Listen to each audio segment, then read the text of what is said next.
হাজার আলাইহিস সালাম ওনার জীবনী থেকে শিক্ষা হচ্ছে তাওয়াক্কুল আলাল্লাহ, বিপদে আপদে সবসময় ভরসা কার উপর? আমাইয়াতাওয়াক্কাল আলাল্লাহি ফাহুয়া হাসবু, যে ব্যক্তি আল্লাহর উপর ভালো করে তাওয়াক্কুল করে একমাত্র আল্লাহই তার জন্য যথেষ্ট হয়ে যায়। সুবহানাল্লাহ। সুবহানাল্লাহ পড়ছেন? পড়েন সুবহানাল্লাহ। হাজার আলাইহিস সালাম ওনার জীবনী থেকে শিক্ষা হচ্ছে আল্লাহর উপর তাওয়াক্কুল।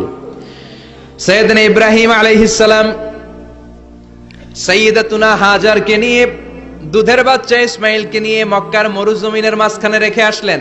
মানুষ নাই, প্রাণী নাই, খাওয়ার পানি নাই, কোনো পশু পাখি নাই, আকাশের পাখিও নাই, কেউ নাই, একটা মাত্র পানির মশক। একটা মশকের ভেতরে সামান্য কিছু পানি।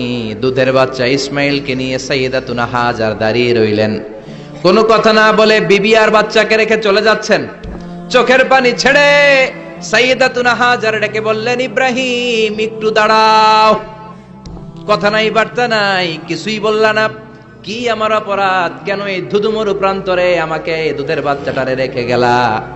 শুধু একটা কথাই জানতে চাইবো, এই যে আমাদেরকে রেখে পাষণ্ডের মতো তুমি চলে যাও, এটা কি তোমার নিজের ইচ্ছায় নাকি আল্লাহর ইচ্ছায়? সাইয়েদনা ইব্রাহিম কোনো কথা না বলে শুধু প্রশ্নের উত্তর দিলেন, বললেন আল্লাহর ইচ্ছায়। কার ইচ্ছায়?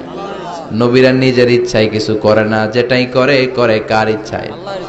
সাইয়্যিদাতুনা হাজার বললেন, ইদান লা ইউদাইয়ুনাল্লাহ, তোমার ইচ্ছায় যদি আমাদেরকে রেখে না যাও, আল্লাহর ইচ্ছায় যদি রেখে যাও, তাহলে আমার ভরসা আছে আল্লাহ আমাদেরকে নষ্ট হতে দিবে না, আল্লাহ আমাদেরকে কোনো কষ্ট দিবে না, আমার আল্লাহই আমার জন্য যথেষ্ট।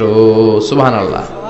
আপনারে মায়েরা যারা আছেন, আপনাকে আর আপনার দুই সন্তানকে নিয়ে আপনার স্বামী সিলেটের হাকালুকি হাওরের মাঝখান দিয়ে রেখে আসছে।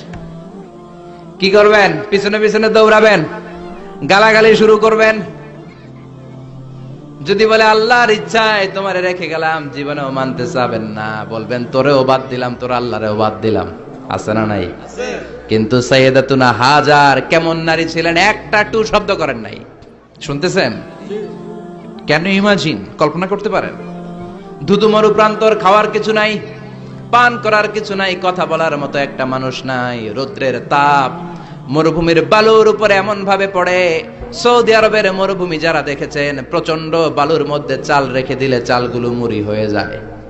ওই প্রচন্ড মরুভূমির মধ্যে দাঁড়িয়ে বললেন, যদি আল্লাহর ইচ্ছা হয়, আমার আল্লাহ আমার জন্য যথেষ্ট। ঠিকই আল্লাহ যথেষ্ট হয়েছেন।